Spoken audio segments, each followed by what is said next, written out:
विवेक office से थक कर घर आया, सोफे पर बैठा। अंदर से नन्ही परी दौड़ी दौड़ी आई, उसके लिए पानी लेकर और उसको गोद में बैठ गई। उसकी तोतली भाषा में उससे बात करने लगी। उसे देखकर उसकी सारी थकान उतर गई। परी ही तो उसके जीवन में मुस्कान लाई थी, इसलिए तो बड़े प्यार से उसका नाम परी रखा था। परी के साथ थोड़ा खेलकर वो अंदर कमरे में गया। 6 महीने के अयान को अपनी गोद में लिया। उसको खेलते देख विवेक की जान में जान आई। पिछले 1 हफ्ते से वो बीमार था। विवेक 1 हफ्ते से रोज रात को देर तक रोते अयान को गोद में लेकर इधर से उधर करता रहता। एक रात बहुत ज्यादा तबीयत खराब हुई तो आधी रात को हॉस्पिटल ले जाना पड़ा। आज उसे ठीक देखकर बहुत राहत हुई। विवेक की जिंदगी बहुत अच्छी कट रही थी। प्यार करने वाली पत्नी और अपनी किलकारियों से घर गुंजाने वाले 2 बच्चे।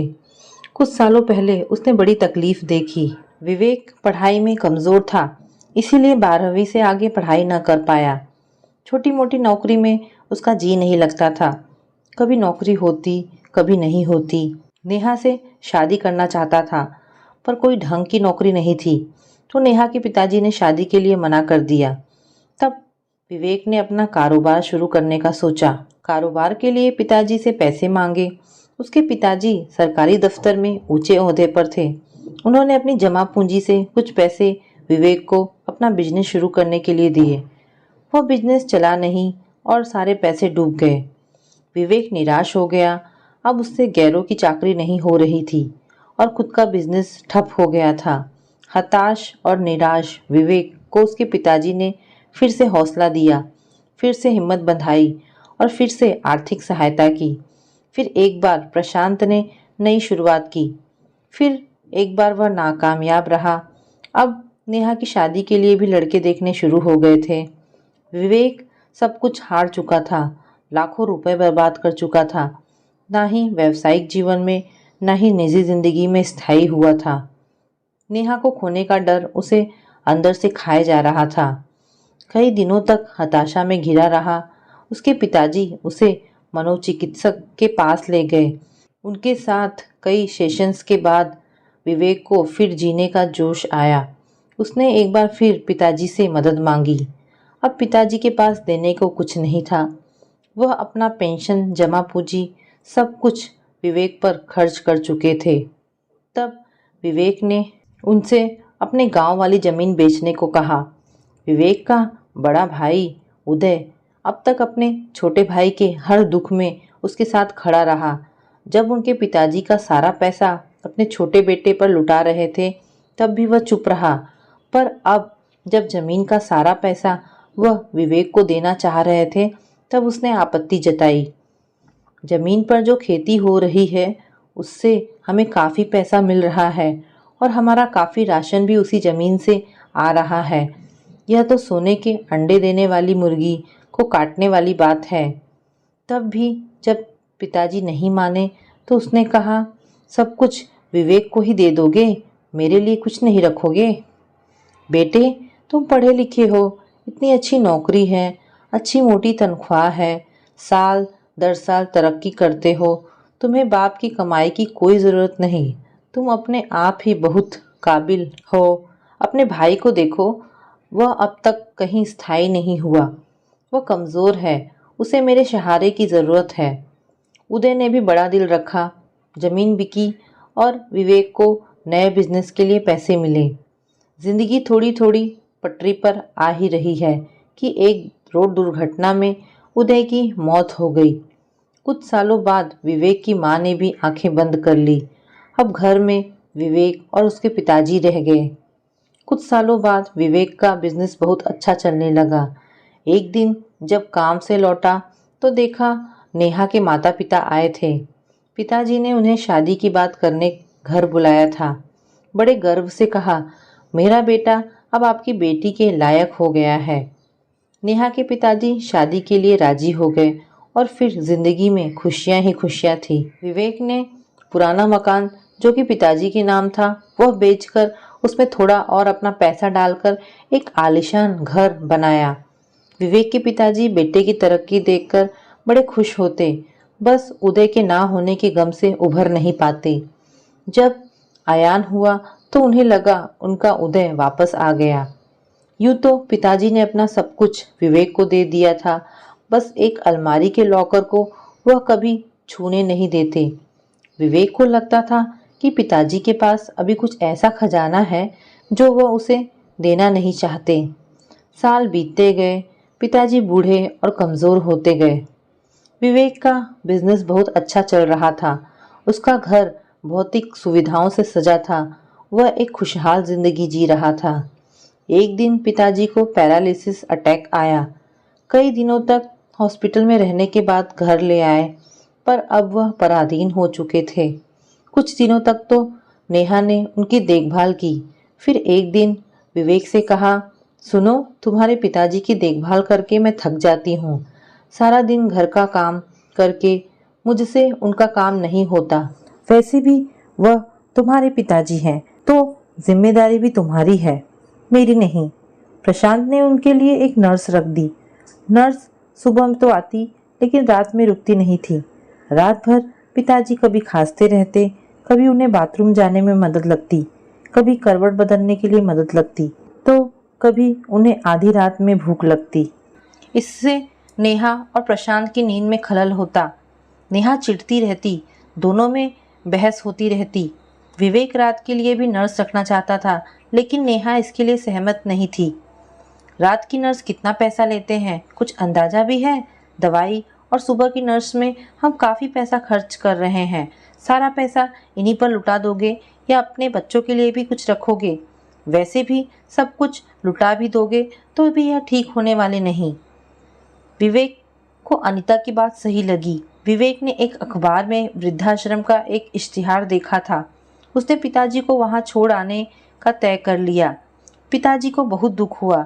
जिस बेटे के लिए उन्होंने अपना सब कुछ न्यौछावर कर दिया था, वह बेटा आज उसे यह दिन दिखा रहा था। लेकिन सबसे बड़ा दुख अपने पोते से दूर होने का था। लगा फिर एक बार कुदरत ने उनको उदय से फिर दूर कर दिया। पिताजी वृद्धाश्रम चले गए। अब नेहा और विवेक चैन की नींद सोते थे। विवेक ने पिताजी की अलमारी का वह लॉकर खोलने का सोचा। देखे तो सही कौन सी चीज है जिसे पिताजी कभी नहीं दिखाते थे। लॉकर में कुछ कागजात थे। विवेक ने जब वह पढ़ा तो पैरों के नीचे से जमीन खिसक गई। वह एडॉप्शन पेपर थे। खोल कर देखा तो फूट फूट कर रोने लगा। वह पेपर लेकर पिताजी के पास गया। पिताजी ने उससे बताया कि उदय उनका सगा बेटा था। एक बार जब वह सुबह की सैर के लिए निकले थे, तब एक कचरे के डिब्बे में वह उन्हें रोता हुआ मिला था। वह उसे डॉक्टर के पास ले गए, उसका इलाज कराया। उसे बहुत चोट आई थी और भूखा भी था। उन्होंने उसे गोद लेने का निर्णय कर लिया। उनके इस निर्णय में उनकी पत्नी ने उनका पूरा साथ दिया। उन्होंने दोनों में से किसी भी बच्चों को यह हकीकत नहीं बताई थी। विवेक यह सब सुनकर उनके कदमों में गिर पड़ा, फूट फूट कर रोने लगा। अपने आप पर घिन आने लगी। पिताजी, आप सच में अपने घर में एक कूड़ा उठा लाए। आपने तो मुझे अपने घर का चिराग बनाना चाहा और मैंने आपका घर ही जला दिया। मैं कूड़ा ही रहा। इतने सालों में यह कूड़ा सड़ गया और अब बदबू फैला रहा है। मुझे माफ कर दीजिए और घर चलिए। पिताजी ने उसके सर पर अपना हाथ रखा और कहा, मैं शायद पिछले जन्म का तुम्हारा कर्जदार था। तूने तो मुझे पिछले जन्म के ऋण से मुक्त किया और मेरे मोक्ष के द्वार खोल दिए। तेरा ऋण चुका दिया तो मैं अब शायद जन्म मृत्यु के चक्कर से मुक्त हो जाऊंगा। मैं यही ठीक हूँ। अपनी उम्र के लोगों के साथ, अपने जैसे पीड़ितों के साथ अच्छा लगता है। इन लोगों को तो उनके सगे बेटे ने निकाल दिया है। मैंने तो तुझे जन्म नहीं दिया। तू क्यों अपने आप को दोषी मान रहा है? जीवन के बचे कुचे साल मैं यहीं शांति से गुजारना चाहता हूँ। आशा करती हूँ आपको ये कहानी पसंद आई होगी। दोस्तों, हमारी आज की दूसरी कहानी है संतान। सास मीरा नेहा को जली कटी सुना रही थी। नास पीटी कब से सुनी कोख लिए बैठी है। इतने साल हो गए, अभी तक एक बच्चा नहीं जन्म पाई। जाने कब पोते का मुंह देखूंगी, या फिर देखूंगी भी या नहीं। लगता है पोते का मुंह देखे बिना ही दुनिया छोड़ दूंगी। सास की जली कट्टी सुनकर बेचारी बहू नेहा रुआसी हो गई। आखिर वो भी क्या करे। बात यह है कि नेहा और विवेक की शादी हुए लगभग 8 वर्ष हो गए थे, मगर अभी तक उनकी कोई औलाद नहीं हुई थी।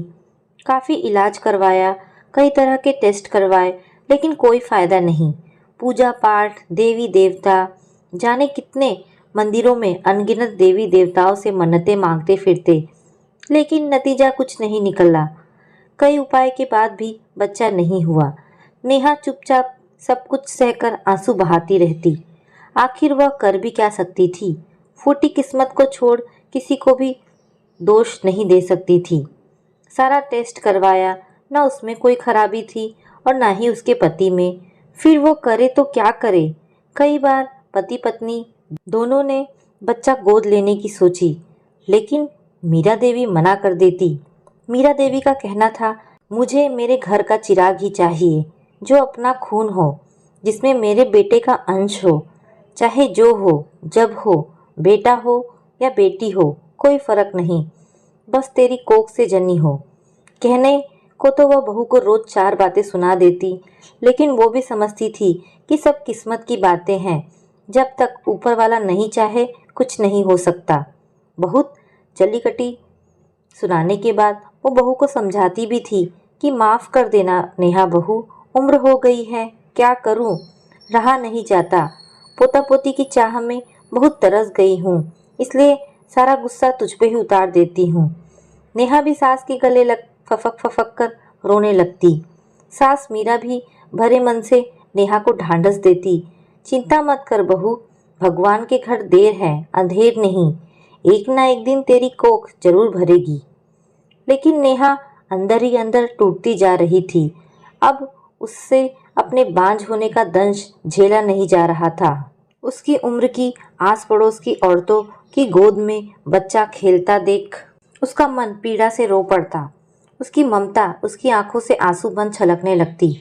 उसकी इच्छा होती वह भी बच्चे को लेकर गोद में खिलाए, अपनी छाती गीला करे, लेकिन खुद को असमर्थ पाती। आस पड़ोस और रिश्तेदारी की औरतें उसे बांझ होने का ताना देती रहती। उसे कुछ समझ नहीं आता कि वह क्या करे। बांझपन का दर्द उससे सहा नहीं जाता था। विवश होकर अपने ही हाथों से अपनी कोख को चोट पहुंचाने लगती।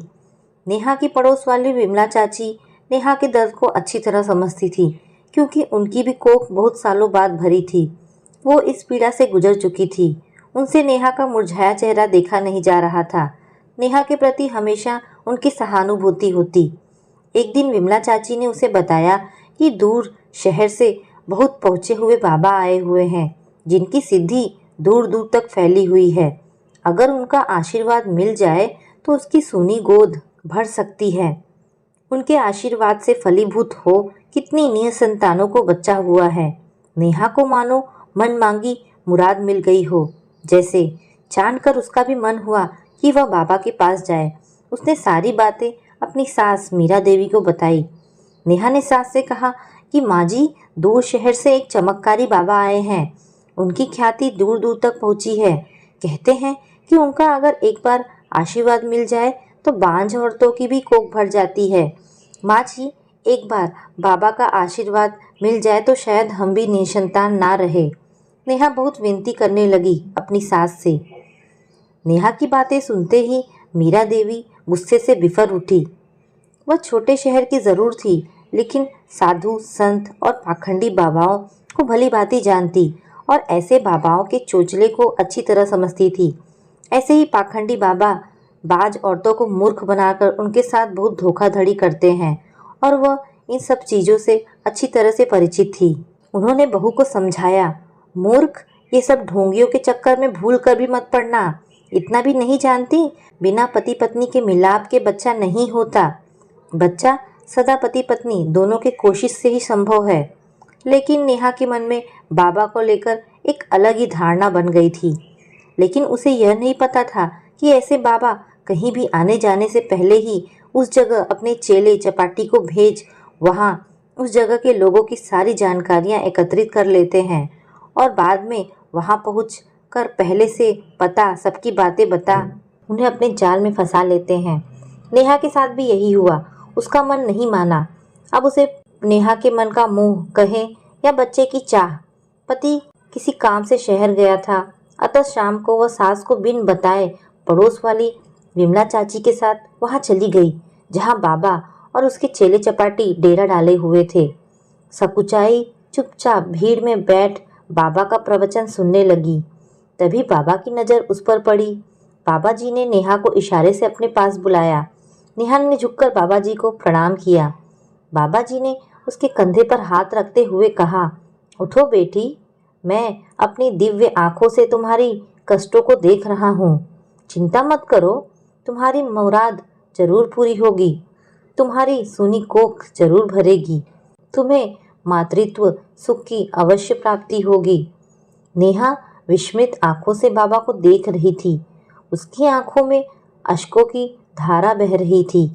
उसे समझ नहीं आ रहा था कि बाबा जी ने बिना कहे उसका कष्ट कैसे जान लिया। वह बाबा के पैरों पर गिर पड़ी और कहने लगी, बाबा आप धन्य हैं, अंतर्यामी हैं, मुझ अभागन का दुख दूर करें। मैं निसंतान सालों से बच्चे का मुंह देखने के लिए तड़प रही हूँ। इस दुखियारी को अपना आशीर्वाद देकर वर्षों की अभिलाषा पूर्ण करे बाबा।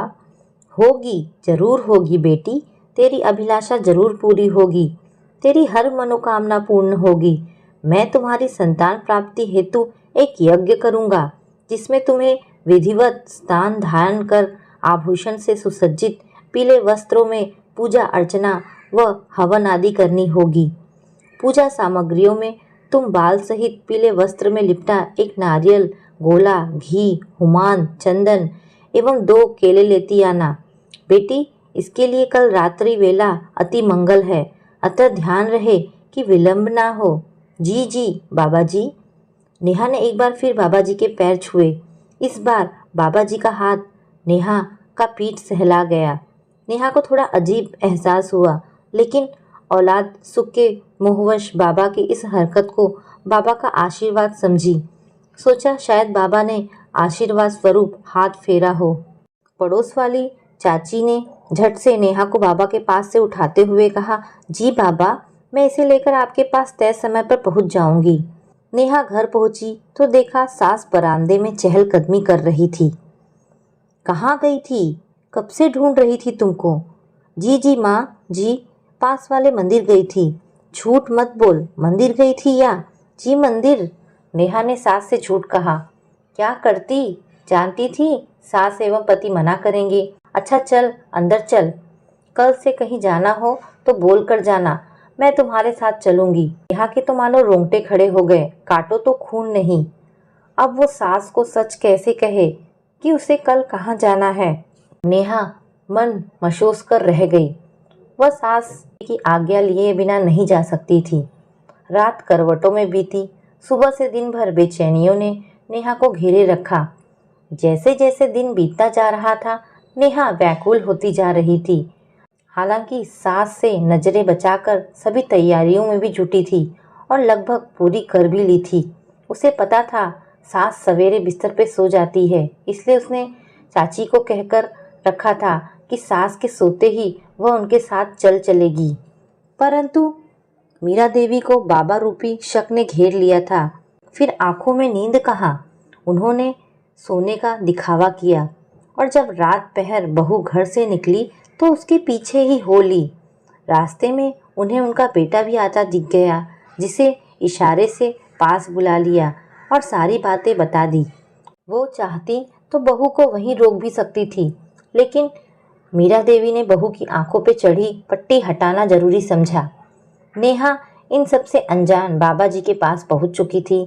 बाबा जी ने नेहा को कुटिया के अंदर जाने को कहा और कहा कि वह तांबे के पात्र में रखा पवित्र जल का छिड़काव कर पीले वस्त्र धारण कर ले। मैं तब तक पूजा आरंभ करता हूँ। नेहा ने आदर मुद्रा में सर झुकाया और कुटिया में प्रवेश कर गई, जहाँ उसने तांबे के पात्र में रखे जल को जैसे ही खुद पे छिड़काव किया, उस पे बेहोशी छाने लगी। थोड़े समय बाद देखा कि बाबा कुटिया का दरवाज़ा बंद कर अंदर आ गए हैं। नेहा को बाबा का चेहरा धुंधला धुंधला दिख रहा था।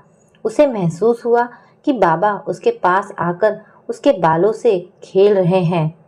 हालांकि नेहा हल्के होश में थी, अतः विरोध भी कर रही थी। पाखंडी, धूर्त, कमीने। लेकिन बाबा बेशर्मी से हंस रहे थे।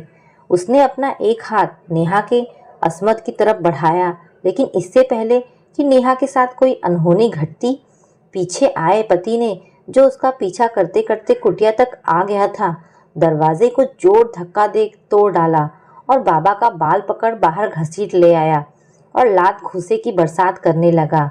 बाबा के सारे चेले चपाटी इधर उधर भागने लगे। उधर नेहा की सास, जो अपने साथ हवलदार को भी ले आई थी, दौड़कर कुटिया में भागी। बहू के चेहरे पर पानी छिड़क होश में लाई और उसे खूब डांटने लगी। नास पीटी, करम जली, मना किया था तुझे, फिर भी नहीं मानी। वो तो शुक्र था कि मुझे पहले ही शक हो गया था और मैं सोई नहीं, तेरे पीछे यहाँ आ गई। नेहा डरी सहमी सास के सीने लग रोई जा रही थी।